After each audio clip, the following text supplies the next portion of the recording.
Hadirin sekalian yang dimuliakan Allah Subhanahu wa taala, ya. Tabban As'ad ini hadirin sekalian, ya. Beliau adalah seorang pebisnis, ya, yang mana ketika beliau melewati satu wilayah, ya, sama seperti Nu'man bin Bashir. Jadi keturunan Rabi'ah bin Nasr ini hadirin sekalian memang seorang pebisnis. Tabban As'ad ketika menjadi seorang raja, ya, maka dia akan mengelilingi semua daerah yang ada di negeri Jazirah Arab. Ya. Suatu ketika beliau pergi ke Madinah, Tabban As'ad pergi ke Madinah, dan beliau melihat di Madinah ada potensi yang bisa beliau kembangkan. Ya seperti, ya sebagaimana yang kita kenal adalah, ya Madinah terkenal dengan buah kurma. Pada saat itu Tabban As'ad melihat, ya sepertinya buah kurma ini bisa menjadi lahan beliau untuk berbisnis. Sehingga beliau menetap di Madinah dan beliau mengutus anaknya, ya. Beliau mengutus salah seorang anaknya untuk melanjutkan bisnisnya di Madinah, yaitu bisnis, ya buah kurma. Di mana buah kurma ini kemudian diekspor dan diimpor, ya ke negeri-negeri di sekitar Jazirah Arab, ya, negeri Iran, Irak, Suriah, Palestina dan lain sebagainya. Sehingga sangat berkembang pada saat itu hadirin sekalian, bisnis yang dilakukan oleh Tabban As'ad yang dia wariskan kepada anaknya yaitu, ya terkait dengan bisnis, ya buah kurma yang saat itu sangat-sangat berkembang di Jazirah Arab, khususnya di kota Madinah Al-Munawwarah.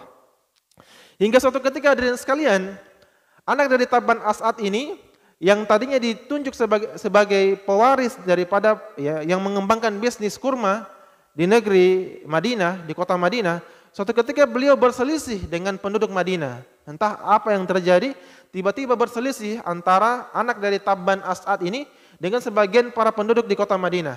Berselisih sehingga terjadilah, ya pertengkaran dan akhirnya terbunuhlah anaknya Tabban As'ad, ya. Beliau terbunuh dan pada saat itu hadirin sekalian, ya, Tabban As'ad beliau mendengarkan kabar bahwasanya anaknya telah terbunuh oleh, ya penduduk Madinah. Hingga akhirnya hadirin sekalian, Tabban As'ad kesal dan dia mendatangi Madinah. Dia mengumpulkan pasukan-pasukan, ya untuk menyerang kota Madinah karena kota Madinah, ya sudah membunuh anaknya. Ya penduduk Madinah sudah membunuh anaknya yang saat itu sedang melanjutkan bisnisnya. Ya. Akhirnya dia mengirimkan pasukan untuk menyerang kota Madinah. Ya, Tabban As'ad mengirimkan pasukan, ya untuk menyerang kota Madinah, ya.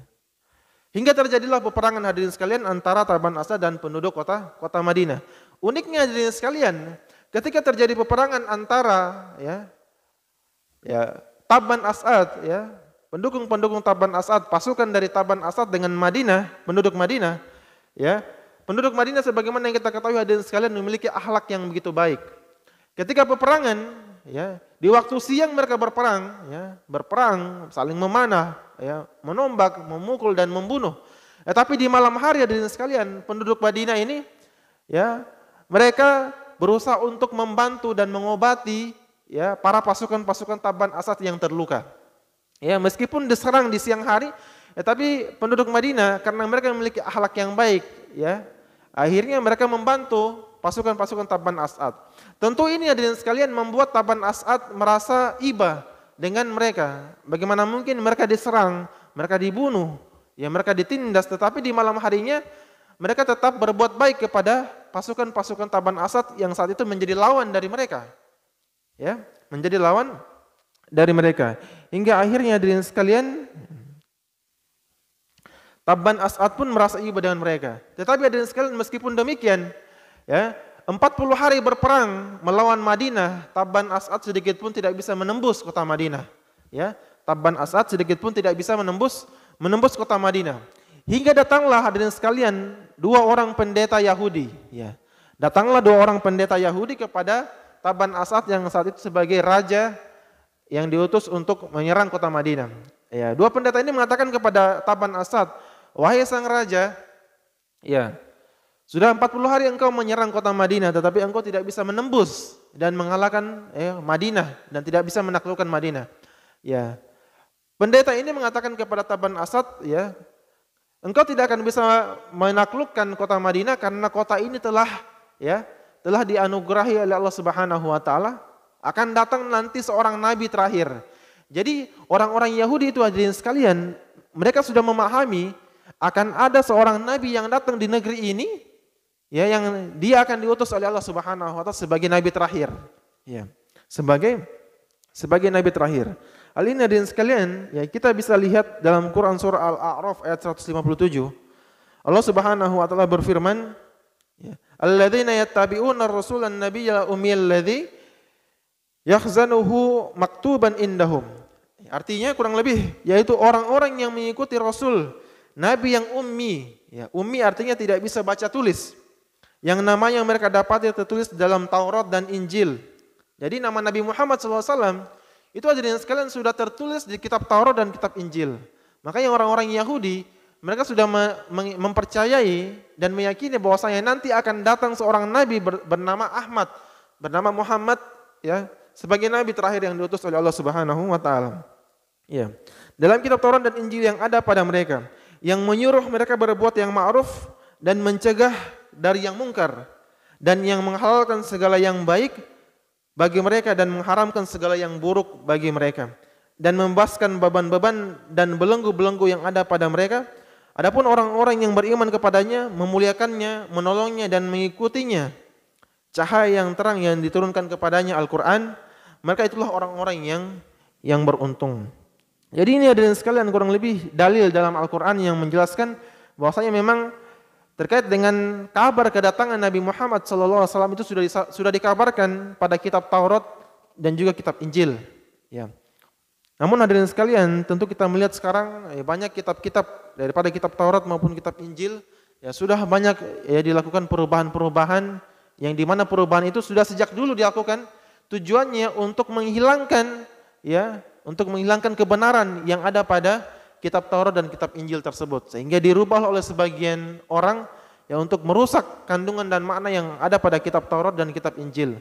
Ya, kitab Taurat dan kitab Injil dan sekalian merupakan kitab yang diturunkan Allah yang diisinya berisikan tentang tauhid dan kebenaran. Tetapi oleh sebagian orang dirubah sehingga terjadilah hal-hal yang sebagaimana yang terjadi pada zaman kita saat ini. Ya, banyak orang-orang berselisih terkait dengan kabar kedatangan Nabi Muhammad sallallahu alaihi wasallam yang dihapuskan oleh sebagian kitab-kitab yang diturunkan oleh Allah Subhanahu wa taala. Ya demikian hadirin sekalian yang dimuliakan Allah Subhanahu wa taala, ya. Kembali lagi hadirin sekalian, pendeta Yahudi yang ada di Madinah mengabarkan kepada Taban Asad bahwasanya engkau tidak akan bisa menaklukkan kota Madinah. Karena Madinah ini sudah dijamin oleh Allah Subhanahu wa taala dan sudah diselamatkan. Ya, artinya sudah ada ya penjagaan dari Allah Subhanahu wa taala terhadap negeri ini, sehingga kau tidak akan bisa menaklukkan Madinah. Akhirnya hadirin sekalian, ketika mendengarkan perkataan dua pendeta itu, Taban Asad ini akhirnya ya dia menerima nasihat dari pendeta tersebut, ya, dan pendeta itu mengatakan kepada Taban Asad, dia menasihati kepada Taban Asad, jika engkau ingin selamat wahai sang raja, maka ya kembalilah engkau kepada ya agama yang dibawa oleh Nabi Musa, ya, agama yang dibawa oleh pengikut-pengikutnya Nabi Musa, yaitu agama Yahudi, ya. Akhirnya hadirin sekalian, karena Taban Asad ya merasa tertarik dengan apa yang disampaikan oleh dua pendeta ini, ya, terlebih dengan kebenaran-kebenaran yang mereka bawa dari lisan-lisan mereka, akhirnya Taban Asad ya menerima nasihat tersebut dan dia pun masuk ke dalam agama Yahudi. Akhirnya dia berusaha memanggil dua pendeta ini, ya, memanggil dua pendeta ini untuk kembali ke Yaman agar dia mendakwahi dan menasihati kaum-kaumnya, ya, supaya bisa juga ikut sebagaimana ya beliau saat itu sudah masuk agama Yahudi. Ya. Akhirnya hadirin sekalian dipanggillah dua orang pendeta ini untuk ke Yaman, ya. Ya, sebelum sampai di Yaman hadirin sekalian, ya, sebelum sampai ke Yaman, ya, dua pendeta ini ya singgah di kota Makkah. Ya, jadi hadirin sekalian, kalau kita lihat peta, ya, peta Jazirah Arab, jadi Madinah berada di atas, ya, kota Syam berada di utara, kemudian di pertengahan ada Madinah dan Makkah, kemudian di bawah itu di sebelah utara ada negeri Yaman, ya, ada negeri Yaman. Jadi kalau orang Madinah, dari Madinah hadirin sekalian, ada orang yang mau berhijrah dari Madinah ke Yaman, pasti dia akan singgah di kota Makkah. Karena antara kota Madinah dan negeri Yaman itu ada kota Makkah di tengah-tengah. Ya, Taban Asad bersama dengan dua orang pendeta dari kota Madinah, ketika mereka hendak pergi ke Yaman, mereka singgah di kota Makkah. Mereka singgah di kota Makkah, dan ketika sampai di kota Makkah, ya, di tepi kota Makkah, tiba-tiba ada sebagian dari suku Khuzain, ya, suku Khuzain di kota Makkah. Jadi di kota Makkah dan sekalian ada suku bernama suku Khuzain. Ya. Jadi suku Khuzain ini melihat Taban As'ad, ya, raja Yaman, ya. Seketika dia mendatangi Taban As'ad dan dia mengatakan, "Wahai sang raja, ya, jika engkau inginkan kekayaan, ya, jika engkau menginginkan sesuatu yang kau inginkan dalam kehidupan dunia, maka ya, saya akan memberikan solusi kepadamu." Jadi suku Khuzain ini ya menghasut Taban As'ad ya untuk menyerang kota Makkah. Karena suku Khuzain ini tidak senang dengan kota Makkah dan dia juga tidak senang dengan penduduk Yaman, ya. Tidak senang dengan kota Makkah dan tidak senang dengan ya kota atau negeri Yaman. Akhirnya dia mengadu domba. Ya. Dia mengadu domba Taban As'ad dengan kota Makkah, ya. Yang mana memang suku Khuzain tidak suka kedua-duanya. Akhirnya hadirin sekalian, Taban As'ad ya digoda oleh suku Khuzain. Suku Khuzain mengatakan, ya, sebagian dari suku Khuzain mengatakan bahwasanya di kota Makkah ini wahai sang raja ada sebuah bangunan yaitu Ka'bah. Di dalamnya ada banyak emas, di dalamnya ada banyak kekayaan. Ya, ada banyak ya patung-patung dan lain sebagainya yang begitu berharga. Jika engkau bisa masuk dan bisa menguasainya maka engkau akan beruntung dan memiliki banyak kekayaan. Akhirnya Taban As'ad merasa tertarik hadirin sekalian. Dia tertarik dengan apa yang ditawarkan oleh suku Khuzain di kota Makkah untuk melakukan kota Makkah dan mengambil segala isi yang ada dalam Ka'bah. Dan dahulu hadirin sekalian memang kota Makkah khususnya Ka'bah itu ketika ada orang yang pergi berhaji dan pergi tawaf di sana, pasti mereka akan meninggalkan emas, ya. Mereka membawa emas dari ya negara mereka, dari tempat tinggal mereka, dibawa ke kota Makkah dan disimpan dalam Ka'bah. Disimpan dalam Ka'bah ketika sedang tawaf. Maka sangat banyak kekayaan yang terjadi yang ada ya di dalam ya bangunan Ka'bah pada saat itu. Ya, sehingga hadirin sekalian, ketika itu hadirin sekalian, Taban As'ad ketika dia hendak ya sudah mulai bersiap-siap mempersiapkan pasukannya untuk menyerang Makkah, untuk mengambil kekayaan yang ada dalam bangunan Ka'bah, ya tiba-tiba dua pendeta yang tadi bersama dengan dia, dua pendeta yang bersama dengan Taban As'ad dari Madinah, kembali menasihati Taban As'ad, "Wahai Taban As'ad," ya karena dua pendeta ini sudah tahu hadirin sekalian dan mereka sudah tahu karena dalam kitab mereka sudah dijelaskan tentang kota Makkah dan kota Madinah. Bahwasanya dua kota ini memang dilindungi oleh Allah Subhanahu wa taala dan tidak ada yang bisa mengalahkan dua kota ini dan tidak ada yang bisa menaklukkan. Akhirnya dua pendeta ini mengatakan kepada Taban As'ad, "Wahai Taban As'ad, wahai sang raja, ya sebagaimana engkau tahu Madinah tidak bisa engkau taklukkan selama 40 hari, ya. Demikian juga dengan Makkah." Dan dua pendeta ini mengatakan, "Sesungguhnya ya kami tidak pernah melihat ada tempat di mana ya bangunan itu dimuliakan dan paling dimuliakan oleh Allah Subhanahu wa taala kecuali bangunan ini, bangunan Ka'bah. Kalau engkau menghancurkannya, maka engkau akan dihancurkan oleh Allah Subhanahu wa taala." Itu yang dikatakan oleh dua pendeta ini, pendeta Yahudi kepada Taban As'ad yang saat itu sedang bersiap-siap karena dirasuki oleh suku Khuzain untuk ya mengambil kekayaan harta emas dan barang-barang berharga yang ada di kota Makkah, ya, khususnya pada yang ada dalam bangunan Ka'bah pada saat itu. Ya. Kemudian ada yang sekalian, akhirnya Taban As'ad bertanya kepada dua pendeta, "Terus apa yang saya harus lakukan ya untuk negeri ini?" Maka dua pendeta ini menasihati kepada Taban As'ad, ya, "Yang lebih baik bagimu adalah engkau tawaf, ya, engkau tawaf dan mengagungkan Ka'bah dan memperbanyak berdoa." Akhirnya Taban As'ad karena dia sudah percaya kepada dua pendeta itu sejak dari Madinah, ya, dan ketika dinasihati di Makkah dia pun mengikuti. Dia pun mengelilingi Ka'bah, tawaf, ya. Beberapa kali kemudian beliau berkeliling dan berdoa, tiba-tiba beliau tertidur, ya, tiba-tiba beliau tertidur di Ka'bah, di sisi Ka'bah. Dalam tidurnya hadirin sekalian beliau bermimpi untuk memberikan kiswah kepada Ka'bah, ya, untuk memberikan kiswah kepada Ka'bah. Akhirnya ketika dia bangun, dia mengatakan kepada ya prajuritnya untuk memberikan atau membungkus Ka'bah ini dengan kiswah. Itulah hadirin sekalian, pertama kalinya Ka'bah itu diberikan kiswah. Ya, ada ya semacam sajadah di Ka'bah itu pertama kalinya adalah ketika mimpi yang dimimpikan oleh Taban As'ad ini, ya raja Yaman. Ya mulai saat itu kemudian beliau bermimpi ya untuk diberikan kain pada Ka'bah ini untuk menutupi batu-batuan. Jadi dahulu itu cuma batu-batuan hadirin sekalian. Ketika Taban As'ad bermimpi untuk ya memberikan kain, akhirnya dia pun bangun dan menghiasi Ka'bah itu dengan kain-kain yang ya terbuat dari sajadah atau kain-kain ya, atau kiswah ya. Sehingga pada mimpi yang kedua ya, pada mimpi yang kedua ketika beliau tertidur, beliau juga bermimpi tersebut untuk kembali mengganti kiswah Ka'bah dengan kiswah yang lebih baik lagi, kiswah yang lebih indah. Ya, akhirnya dia pun bangun dan mengganti ya kain yang tadinya dari kiswah, ya diganti dengan kain tenun, ya kain tenun yang lebih baik lagi daripada kain kiswah tadi. Ya, sehingga hadirin sekalian, ya itulah pertama kali awal ya, bagaimana kemudian ya bangunan Ka'bah ini dihiasi oleh ya kiswah tersebut. Ya. Demikian hadirin sekalian yang dimuliakan Allah Subhanahu wa taala. Ya.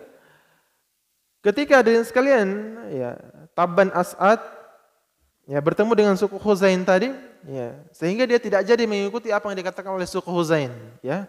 Karena memang ternyata ya pendeta ini mengabarkan kepada si Raja Tabban As'ad ini, "Wahai Tabban As'ad, apakah engkau tidak tahu tentang suku Khuzain?"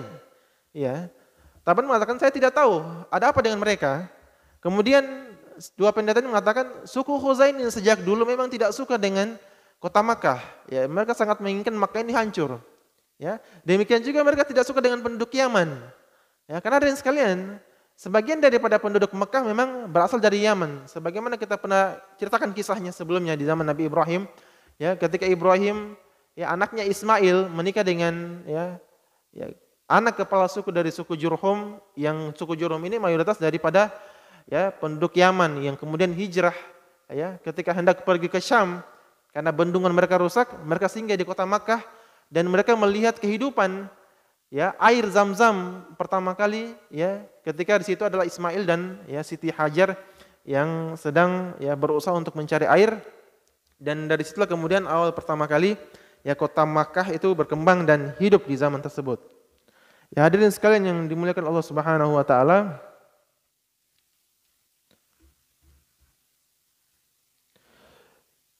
Kemudian hadirin sekalian, ya, Tabban As'ad kemudian pergi ke Yaman dan mengumpulkan tokoh-tokoh di Yaman yang mereka sembah. Ya, jadi ketika di Makkah selesai urusan, ya, Tabban As'ad melakukan perjalanan ke Yaman karena memang tujuannya dari Madinah itu ingin pergi ke Yaman untuk mendakwahi, ya, untuk dua pendeta ini bisa diutus untuk mendakwahi kaumnya yang masih menyembah kepada berhala agar mereka kembali kepada agama yang benar, yaitu menyembah Allah Subhanahu wa taala.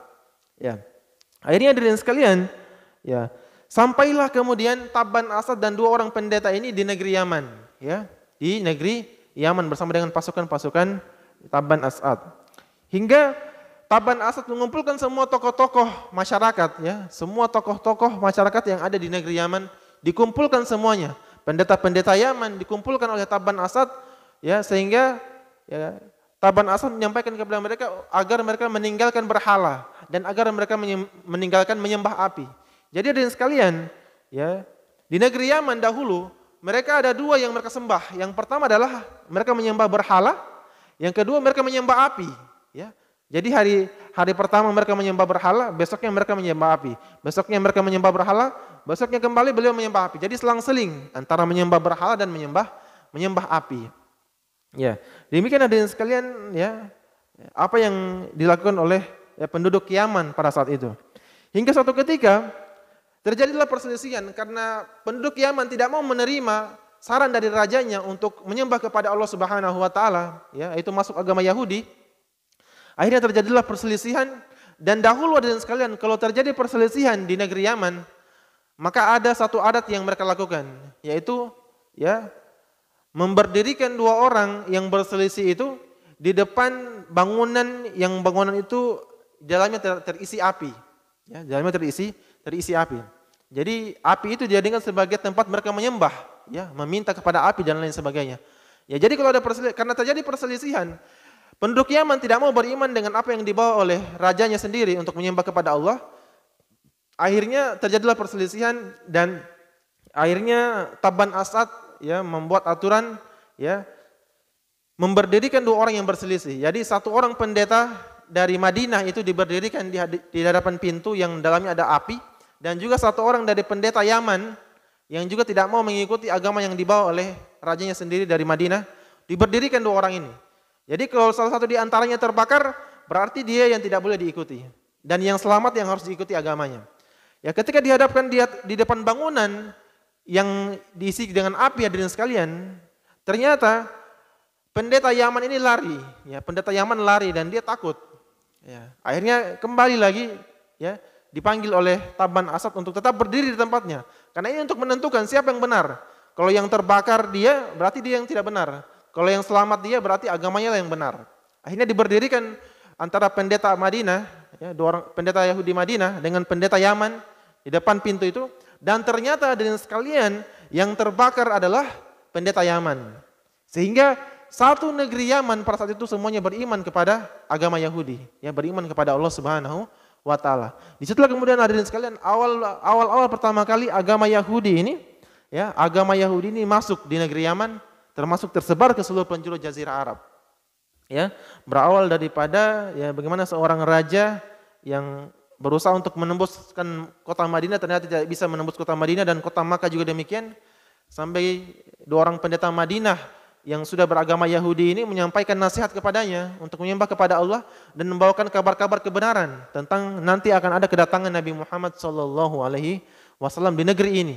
Ya, ratusan tahun sebelum adanya Nabi Muhammad SAW dan sekalian sudah ada kabar bahwasanya nanti akan ada seorang Nabi yang menyempurnakan semua agama ini, ya, dan dia akan dijadikan sebagai pemimpinnya para Nabi dan para Rasul. Ya, demikianlah hadirin sekalian, ya, terkait dengan ya awal pertama kali ya masuknya agama Yahudi ke negeri Yaman, termasuk jazirah Arab, ya, baik itu kota Madinah maupun kota Makkah, dan sebelah utara negeri Syam, Iran, Irak dan lain sebagainya.